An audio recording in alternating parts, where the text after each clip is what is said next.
오늘은 마음이 흔들릴 때라는 제목으로 말씀을 나누려고 합니다. 오늘 말씀의 배경은 40세 정도 된 날 때부터 걷지 못하던 사람을 베드로와 요한이 고쳐준 사건이에요. 여러분, 평생 노동력이 없어서 성전 문 앞에 앉아 구걸하던 그 사람을 볼 때 베드로와 요한은 어떤 생각을 했을까요? 여러분이 그 사람을 본다면 어떤 생각을 하실 것 같으세요? 쯧쯧쯧 불쌍해라 입니까? 어쩌다 저리 되었나 입니까? 내게는 저런 병이 없어서 하나님 감사합니다 라는 기도를 드릴까요? 아니면 돈 몇 푼 쥐어주면서 그래도 나는 할 일을 했다 이렇게 뿌듯함을 느낄까요? 수많은 사람이 지나다니는 길목이니까 수만 가지 생각이 그를 향해 있었을 거예요. 그런데 베드로와 요한에게 든 생각은 이것이었던 것 같습니다. 우리 하나님의 성전 앞에 예배하러 오는 사람들이 이렇게나 많은데 이 사람이 이렇게 앉은 채로 평생 구걸하게 하는 것은 하나님이 원하신 일은 아닐 것이다. 우리 주 예수님께서는 이런 자를 이렇게 성전 문 앞에 구경거리가 되도록 내버려 두시지는 않으셨을 것이다. 우리도 사람을 볼 때 이런 시각을 가져야 합니다. 그의 현재가 어떠하든지 예수님의 시선으로 볼 수 있어야 우리가 참된 주님의 제자라 할 수 있을 것입니다. 그리고 그를 위해서 내가 할 수 있는 최선의 것을 줄 수 있는 것이 우리 신앙이고 또한 존중의 마음이 필수적이겠죠. 베드로는 그에게 최선을 주었는데 그것이 바로 무엇입니까? 예수 그리스도의 이름이죠. 은과 금은 내게 없거니와 내게 있는 이것을 내게 주노니 나사렛 예수 그리스도의 이름으로 일어나 걸으라. 그리고는 오른손을 잡아서 그를 일으켰어요. 이것은 아무도 생각하지 못한 일이었습니다.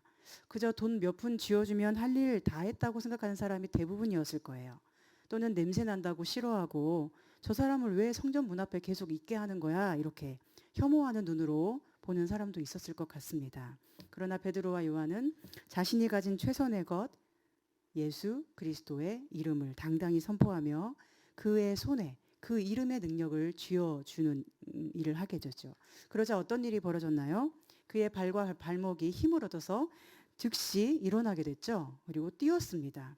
걸어가면서 성전으로 들어가게 됐어요. 너무 신기해서 걷기도 하고 뛰기도 하면서 하나님을 찬송하게 되었습니다. 그가 평생 구걸하던 모습을 알고 있던 수많은 사람들이 그를 보면서 하나님을 찬송하니라 라고 기록될 줄 알았는데 성경에 보면 그에게 일어난 일로 심히 놀랍게 여기며 놀랐다. 이렇게 3장 10절에 기록하고 있어요. 어쨌든 이 일로 베드로와 요한은 하루아침에 유명인사가 되었습니다. 물론 마가다락방의 성령 강림과 성령 세례 사건으로도 이미 유명해졌고 또 베드로의 설교를 듣고는 몇 명이 회개를 하죠? 3,000명이 회개하고 성령 세례를 받았지만 오늘 이 사건은 모든 사람이 놀랄 수밖에 없는 기적이었습니다. 이 일을 설명하는 과정에서 베드로가 또다시 설교를 하게 되는데 그 설교 내용이 무엇일까요? 이 사람을 일어나게 한 것은 내가 아니라 예수님의 권능이다. 예수 그리스도께서 일어나게 하셨다. 그런데 그 예수 그리스도를 너희가 죽게 하였다. 너희는 회개하여야 한다. 회개하여 성령의 세례를 받아야 한다. 이렇게 복음을 선포하게 되죠. 그런데 이런 설교를 하던 중에 어떤 일이 일어나죠? 그곳이 성전이었기 때문에 성전의 관리인들인 사두개인들 또 제사장들이 그곳에 오게 되었어요. 사두개인들은 하나님은 믿지만 부활은 믿지 않는 자들입니다. 부활을 인정하지 않아요.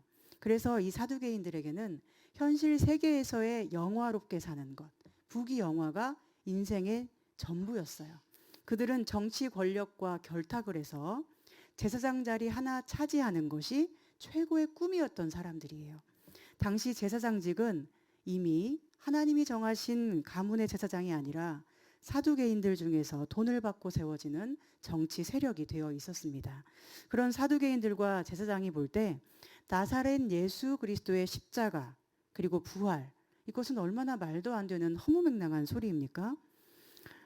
저 시골 마을 나사렛에서 이름도 없이 또 가문도 없이 누추하게 태어난 또 십자가에서 비참하게 죽은 그가 어떻게 하나님이 보내신 메시아라고 그들은 생각할 수 있었을까요?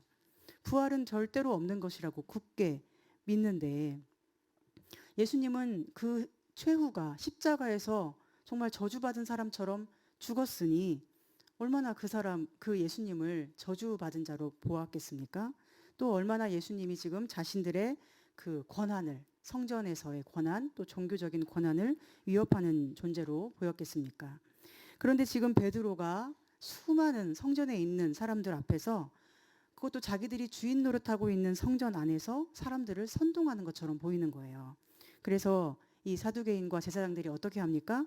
베드로와 요한을 붙잡아서 감옥에 가두어 버리죠. 무슨 죄를 지었나요? 잘못도 없이 오히려 구걸하던 사람을, 그 인생을 활짝 펴지게 하는 병고침을 베풀었기 때문에, 그것이 예수님의 이름의 능력이라고 말한 것 때문에 죄인 취급을 받고 옥에 갇혔습니다. 그 다음 날까지 계속 감옥에 갇혀 있었어요. 그 다음 날이 되어서 모든 성전 관련된 사람들이 모였죠.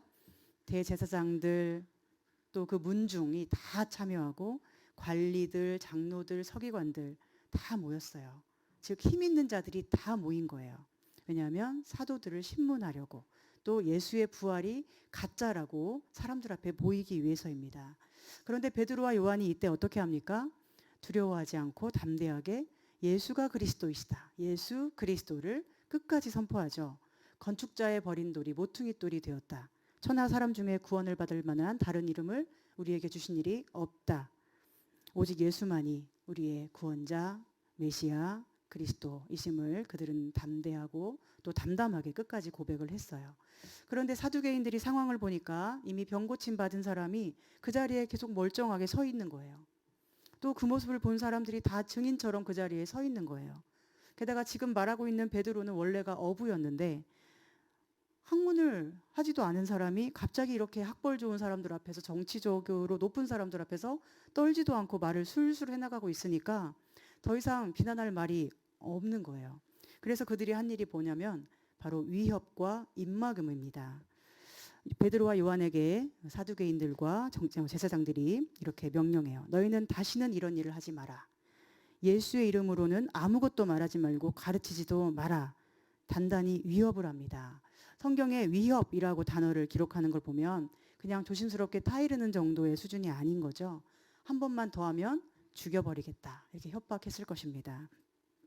아직 처벌할 수 있는 뾰족한 묘안이 나오지 않아서 이번에는 그냥 놔주지만, 한 번만 더 이런 일이 생기고 백성들을 현혹하면 너희는 죽을 것이다 라고 하지 않았겠습니까? 그렇게 베드로와 요한이 가까스로 풀려나고 이제 함께하던 성도들에게로 돌아왔습니다. 성전에 다녀오겠다고 하고 나간 사도들이 하루 이틀 돌아오지 않고 있으니 함께하던 성도들은 모두 걱정을 했겠죠. 베드로와 요한이 자신에게 일어난 일들을 이야기해 주었을 것입니다. 40년 동안 성전 미문에 앉아있던 그 사람 알지? 그 사람을 예수님의 이름으로 고칠 수 있었지 뭐야.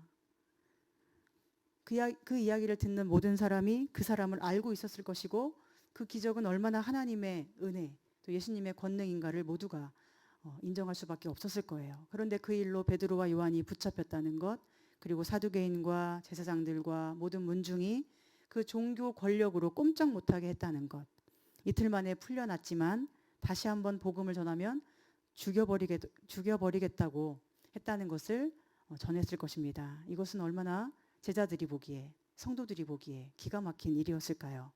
예수님이 부활 승천하시고 간절히, 정말 간절히 기도함으로 성령님의 강림이 있었어요.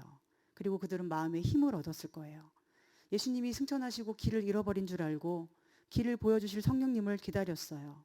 그리고 성령님이 임재하셔서 길 잃어버린 자들에게 길이 되주심을 알았습니다. 이제 이렇게 담대하게 기쁘게 주님의 길을 계속 가고 싶었어요. 비록 미약하지만 자신들에게 찾아오신 성령의 권능으로 그들은 더 힘을 내어 살기를 원했을 것입니다. 그런데 이제 그들 앞에 너무나 큰 위협이 다가온 거예요.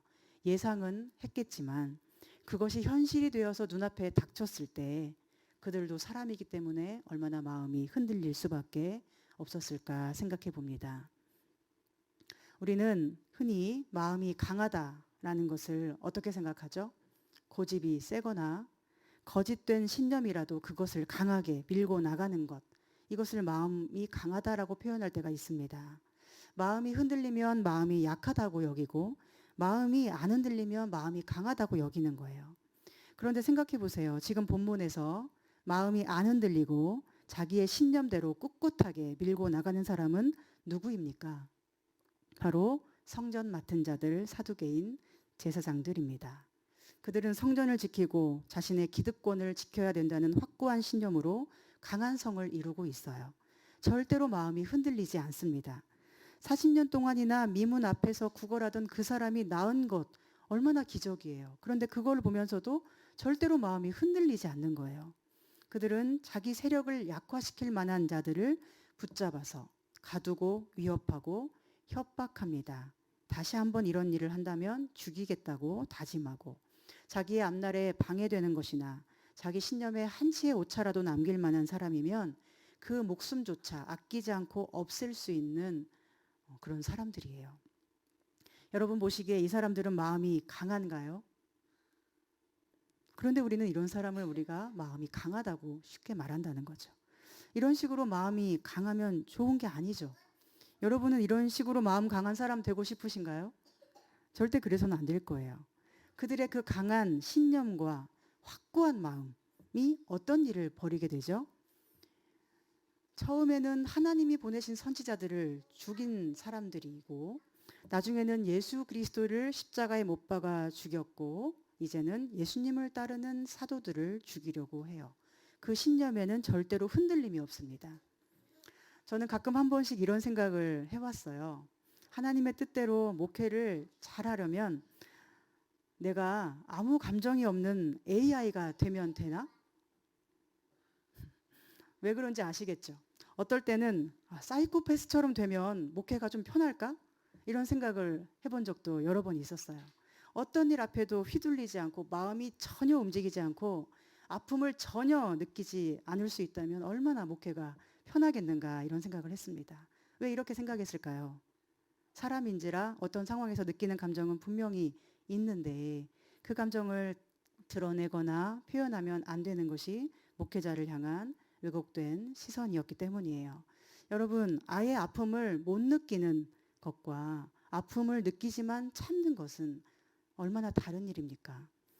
아픔을 못 느끼니까 괜찮은 것은 믿음이 아니잖아요. 아프지만 그걸 참는 것이 믿음 아닌가요?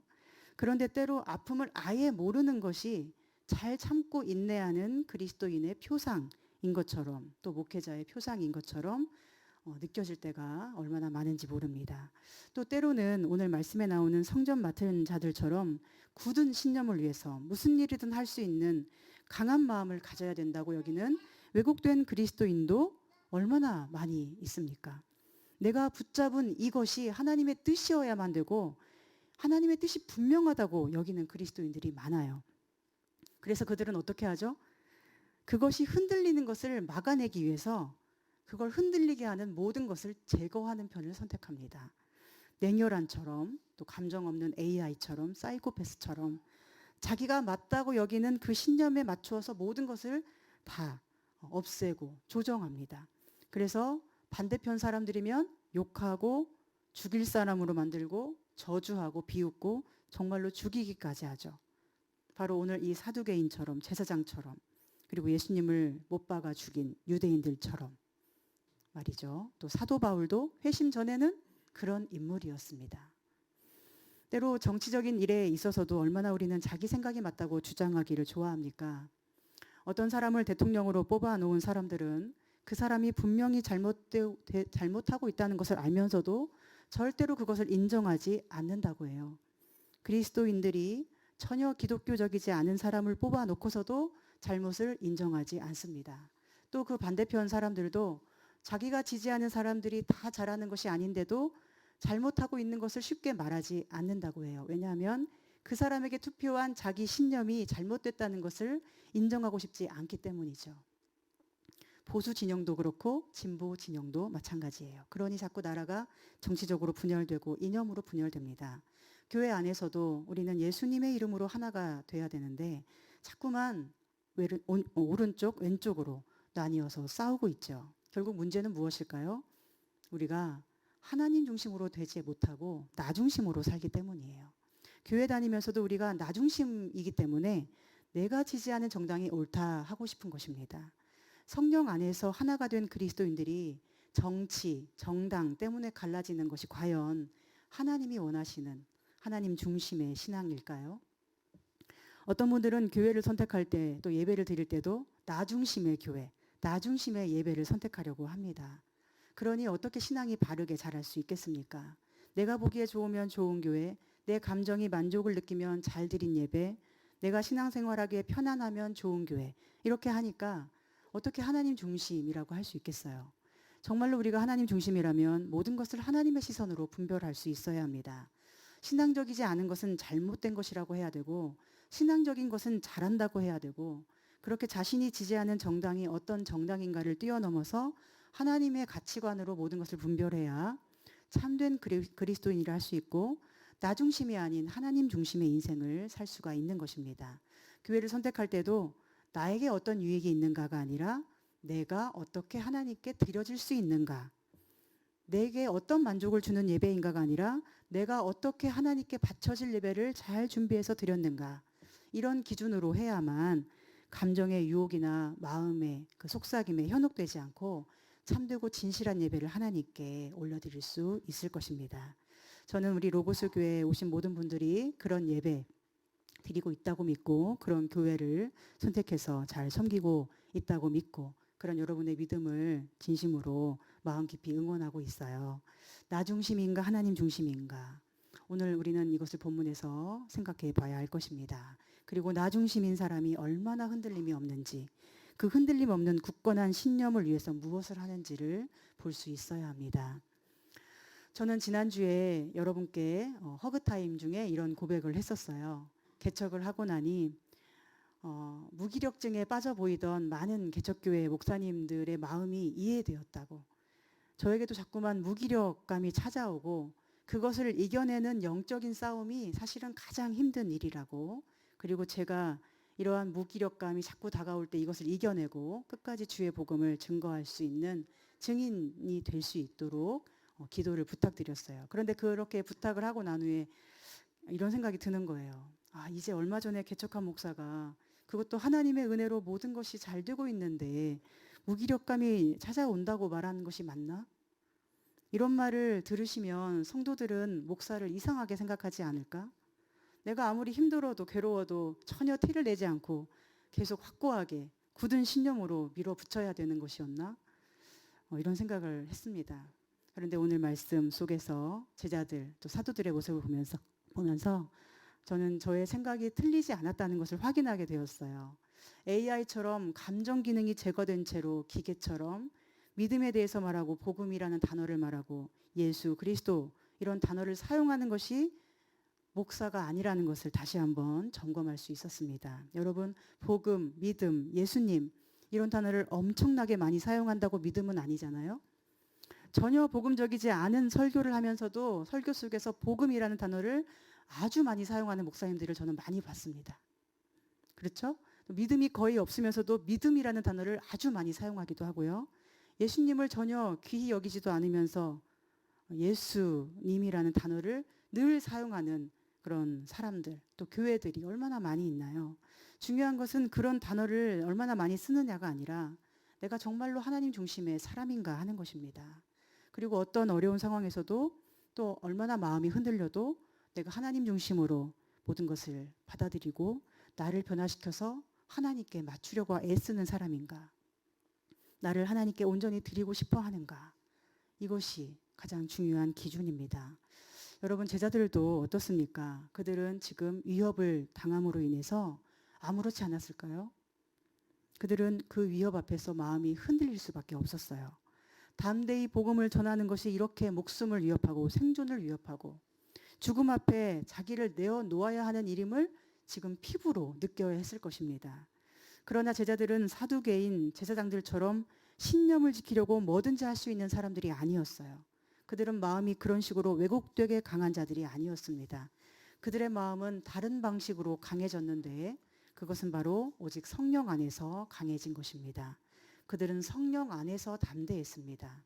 늘 흔들려도 성령님을 바라보면서 마음을 다잡아 나갔습니다. 그래서 그들이 풀려났을 때 가장 먼저 한 일이 무엇인가요? 믿음의 형제 자매들에게 가서 기도를 부탁한 거예요. 이 모든 어려운 상황을 알려주고 함께 기도하며 성령의 도우심을 구했습니다. 우리 한번 그 기도 내용을 볼까요? 우리 24절부터 26절에 보면 이렇게 기도합니다. 그들이 듣고 한 마음으로 하나님께 소리를 높여 이르되 대주제여 천지와 바다와 그 가운데 만물을 지은 이시오 또 주의 종 우리 조상 다윗의 입을 통하여 성령으로 말씀하시기를 어찌하여 열방이 분노하며 족속들이 허사를 경영하였는고 세상의 군왕들이 나서며 관리들이 함께 모여 주와 그의 그리스도를 대적하도다 하신 이로소이다.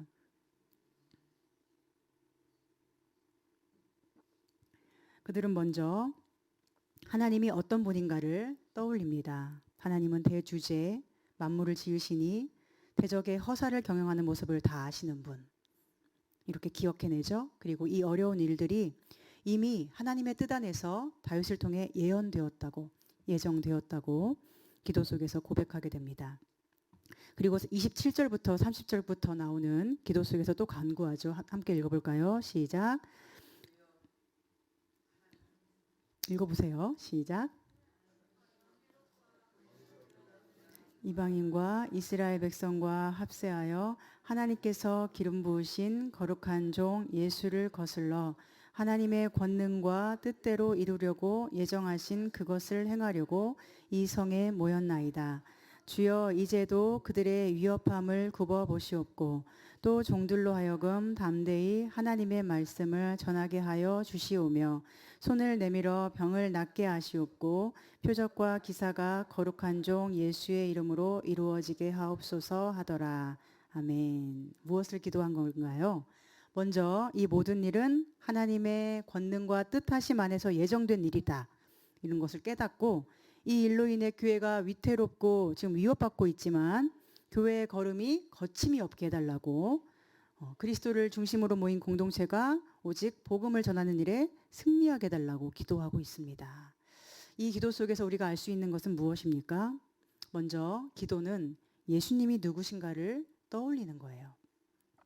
상황이 너무 어렵고 교회의 걸음이 위태롭고 마음이 흔들릴 수밖에 없는 사도들인데 그들은 기도 속에서 가장 먼저 하나님이 어떤 분인가, 또 자신들을 향해 어떤 것을 예정하셨는가, 그리고 하나님께 소속되어 사는 자신들이 감당할 일이 무엇인가를 말씀 안에서 분명히 발견하게 됩니다. 이것이 하나님 중심의 기도가 되었고 하나님 뜻에 자기를 맞추려는 사도들의 모습이었어요. 마음이 아무렇지 않아서 이렇게 기도한 게 아니고 가만히 있으면 마음이 흔들리고 위축되기 때문에 그들은 성령의 도우심과 담대함으로 이 모든 것을 감당할 수 있기를 함께 기도한 것입니다. 특별히 기도 중에 이런 문구가 저에게 와닿았어요. 주여 이제도 그들의 위협함을 굽어 보시옵고. 그들은 위협을 당하고 있었다는 거죠. 자기들의 신념대로 누군가를 위협하는 사도들이 아니었고 위협을 당하면서 성령의 도우심을 구한 것입니다. 우리도 늘 위협 속에 살아가고 있습니다. 세상에 위협이 있죠. 죽음의 위협이 있습니다. 사람에게는 살아 있어야 한다는 생존의 위협이 있습니다. 연탄길이라는 책을 쓰신 그 이철환 작가님을 아시나요? 교회 집사님으로 알고 있는데 이분은 생존을 위해서 뭐라도 참고 해야만 했던 그 일들이 트라우마가 되어서 이명이 오고 마음이 굉장히 고통스러웠던 경험을 이야기한 적이 있습니다.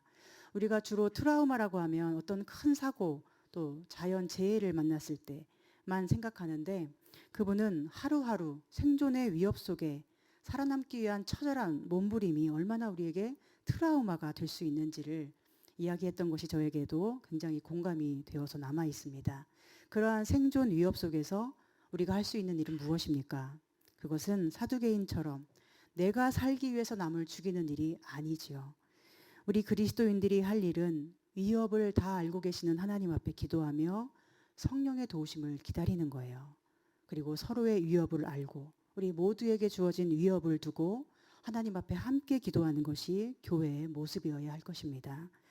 앞으로 가서 24절에 보면 하나님께 소리를 높여 기도했다고 기록하고 있어요. 우리도 소리 높여 하나님께 한 마음으로 기도할 수 있습니다. 때로는 그냥 소리 높여 울부짖으며 아버지라고 부를 수도 있죠. 때로는 아버지 이 세 글자도 아니고 그냥 아라고만 기도할 수도 있는 것 같아요. 제가 그렇게 기도할 때가 있는데 그때는 저도 그냥 모르게 아 속에 담아서 하나님께 모든 마음을 올려드리는 것 같습니다. 아버지라고 세 글자까지도 다 부르지 못할 만큼 간절할 때 그 첫 글자 아 속에 모든 기도가 담겨져 올려지는 것을 느끼게 됩니다. 그 속에는 무슨 기도가 담겨 있을까요? 그 아 속에는 하나님이 내 마음을 다 아시고 삶의 무게를 아시고 내가 걸어가는 길의 어려움을 다 아신다는 믿음이 들어 있어요. 또 그 속에는 이 아픔 속에서도 꿋꿋이 주의 복음이 전파되기를 소망하는 마음을 하나님이 다 아신다는 믿음이 들어 있고 성령이 말할 수 없는 탄식으로 우리를 위해 기도하시는 것처럼 제가 알지 못하는 마음의 깊은 곳의 고백과 탄식까지도 그렇게 아 속에 담겨져서 하나님 앞에 향하는 것을 느끼게 됩니다.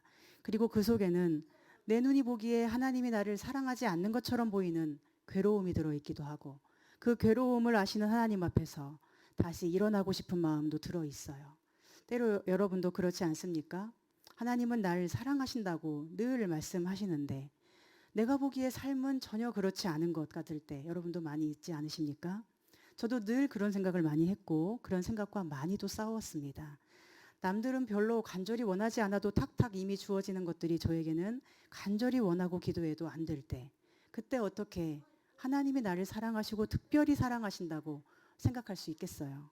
지난주에도 제가 간증했지만 수능 2달 앞두고 그렇게 죽을 고비를 넘기면서 점수가 정말 말도 안 되게 곤두박질 치고 그리고 그것도 그렇게 병이 들 수밖에 없었던 삶의 고단한 환경 때문이었음을 알게 됐을 때 어떻게 그런 게 사랑이라고 느낄 수 있겠습니까? 하나님이 나를 존귀하게 여기시고 또 사랑하시고 아끼는 아들, 아끼는 딸로 삼으셨다는데 우리가 세상에서 존귀 여김을 받지 못하고 때로는 손가락질 당하고 지적당하고 또 때로는 태어난 것 자체가 실수인 것처럼 그런 무시당하는 말을 들을 때는 어떻게 하나님의 말씀을 확고하게 믿을 수가 있냐는 것입니다. 세상과 사람이 우리의 존엄을 훼손하고 계속 가치 없다고 말하고 있는데 어떻게 우리가 하나님 말씀 안에서 내가 존귀하다는 것, 내가 사랑받는 존재라는 것을 계속 지켜낼 수 있겠습니까? 그런데 우리가 알아야 하는 것은 오늘 주님의 제자들이 바로 그런 상황을 겪어냈다는 것이고 또한 우리 주님도 이미 그런 상황을 겪어내셨다는 거예요. 예수님은 십자가 위에서 매달려서 온몸이 갈기갈기 찢겨나가는 고통 속에서 아버지가 날 사랑하신다고 믿었는데 그게 아니었나? 날 버리셨나? 이렇게 느낄 수밖에 없었어요. 지금 제자들도 기도하며 성령 충만함을 받고 담대히 복음을 전한 지가 얼마 되지도 않았는데 이렇게 정치와 결탁한 종교, 권력의 협박과 위협 앞에서 목숨이 위태로운 상황이 되었으니 얼마나 마음이 흔들릴 수밖에 없었겠습니까? 그러나 우리 믿음은 무엇인가요? 믿음은 예수님이 어떤 분이신가를 성경의 기록대로 고백하는 것이고 때로 나의 상황과 기분과 감정이 전혀 다른 방향을 가리킬 때에도 하나님은 나를 사랑하신다는 것을 끝까지 신뢰하는 것이 믿음입니다. 내 기분과 감정은 하나님이 나를 전혀 안 사랑하는 것 같고 저 사람만 사랑하는 것 같을 때도 내가 사랑받기 위해서 저 사람을 없애버리는 것이 믿음이 아니고 오히려 하나님께 아버지라고 부르면서 때로는 아라고 마음 깊은 고백을 드리면서 마음이 흔들리는 때에도 여전히 하나님을 사랑하고 싶어서 그분을 바라보는 것, 이것이 우리의 믿음입니다. 아까 부른 찬송가 예수님은 누구신가, 이 찬양을 작사한 분은 밀러라는 선교사이신데 우리말로는 민노아 선교사님이에요. 이분은 1892년에 낯선 땅 한국에 와서 복음을 전하다가 6년 만에 어렵게 아들이 태어났는데 그 아들이 태어난 지 8개월 만에 하늘나라로 떠났다고 합니다. 이제 아픔이 조금 아물 때쯤 다시 3년 뒤에 둘째 아이가 생겼는데 그 아이는 태어난 지 무려 하루 만에 하나님께서 또 데려가셨다고 해요. 그리고는 1년 뒤에는 아이를 연달아 잃은 슬픔을 이기지 못하고 아내가 37세의 나이로 세상을 떠났다고 합니다. 이 모든 시간들을 지켜봐온 조선 사람들이 이렇게 물었대요. 당신이 전하는 예수가 누구기에 이렇게 당신을 힘들게 하는 거요? 선교사님은 대답 대신에 찬양을 지어 부르기 시작했는데 그것이 바로 예수님은 누구신고 하니. 이런 찬송입니다. 예수님은 누구신고 하니 우는 자의 위로와 비난 자의 풍성이며 천한 자의 높음과 잡힌 자의 노임되고 우리 기쁨 되시네. 아이들이 연달아 죽고 아내까지도 죽어서 없고 소중한 모든 것이 사라지는 상실감을 견뎌야 될 때, 그래서 마음이 수도 없이 흔들리고 휘둘리려고 할 때, 그때 그가 기억해낸 것은 우는 자를 위로하는 하나님, 예수님이었어요. 없는 자에게 풍성함이 되시는 예수님, 천한 자에게 높음이 되시는 예수님, 잡힌 자에게 노임 되시는 예수님, 절망 중에 소망과 기쁨 되시는 예수님을 그는 담담히 고백하였습니다. 그 찬양 고백이 우리에게 위로가 되는 이유는 그가 마음이 왜곡되게 강해서가 아니죠. 그가 아무런 아픔을 느끼지 못하는 AI 같은 사람 혹은 사이코패스 같은 기질을 가진 선교사였기 때문이 아니지요. 오히려 그가 모든 아픔을 느끼면서도 그 모든 상처받은 순간에 마음이 흔들리면서도 그 마음을 주님 앞에서 주님을 생각하며 지켰기 때문에 그것이 우리 모든 그리스도인들에게 오늘 위로가 되는 것 아니겠습니까? 저는 지난 한 주 동안 마음에 큰 위로와 기쁨을 느끼며 지냈어요. 지난주에 우리 루미가 왔는데 우리 엄마 아빠 집사님들이 저에게 이렇게 말씀하셨거든요. 목사님, 루미가 어제 저녁에 목사님 보고 싶다고 울었어요. 그래서 실례지만 영상통화라도 해야 하나 고민을 많이 했어요. 저는 그 말이 처음에는 너무 고마웠고 루미가 너무 예쁘게 보였고 더 사랑스러웠어요. 그런데 이제 오후가 되고 교회 정리를 다 하고 집에 가서 저녁을 먹고 또 밤이 되면서도 계속 그 이야기가 마음에 뭉클하게 남아있는 거예요. 목사님, 루미가 목사님 보고 싶어서 어제 울었어요. 그 루미의 모습이 눈에 선하면서 그 작고 여린 몸이 얼마나 저에게 위로가 되던지요. 제가 루미한테 뭐 특별히 잘해준 게 없거든요. 선물한 적도 없고 사랑한다고 말해준 적도 없었고 루미가 사랑을 느낄 만하게 대단한 일을 해준 적이 없었습니다. 그런데 어쩌면 이 작고 여린 몸으로 이렇게 크고 엄청난 위로를 저에게 줄 수 있는지, 그날 종일 그리고 며칠이 지나면서도 계속 루미의 그 보고 싶어하는 마음, 보고 싶어서 운 눈물이 주는 위로가 저를 웃게 하고 힘나게 하고 뭉클하게 하고 또 살게 하는 힘이 되어 주었습니다. 저는 어쩌면 이것이 우리의 믿음이 아닌가 생각했어요. 우리가 때로 하나님을 생각할 때 날 사랑하는지 잘 모르겠고 느껴지지도 않고 오히려 안 사랑하는 것 같고 다른 사람만 사랑하는 것 같을 때가 있고, 그래서 마음이 힘들 때가 있을 것입니다. 내가 특별히 잘못하는 것도 없는데 오히려 선한 마음으로 살아왔는데 세상은 너무나 내게 차갑고 오늘 이 제자들처럼 오직 돈의 힘으로 권력의 힘으로 세상이 움직이는 것처럼 보일 때 우리 마음도 흔들릴 것입니다. 그런 순간에도 과연 주를 위한 믿음의 걸음을 계속 걸을 수 있는가 두려워질 때 우리는 어떻게 해야 할까요? 루미가 그런 것처럼 우리는 사랑하는 아버지를 향해 그냥 울 수 있어야 하지 않겠습니까? 하나님이 너무 보고 싶은데 하나님을 볼 수는 없고 그냥 그 말씀만을 믿어야 하는데 그 말씀은 때로는 거짓말처럼 느껴질 때도 있고 그 말씀을 받았다는 이유로 오히려 세상에서 무시당하고 협박을 당하고, 그래도 하나님을 보고 싶고 사랑하고 싶고 하나님 만나고 싶고 가까이 가고 싶은 그 마음이 바로 우리의 믿음이고 하나님을 진실로 사랑하는 마음 아니겠습니까? 그리고 이것이 바로 나 중심이 아닌 하나님 중심의 신앙입니다.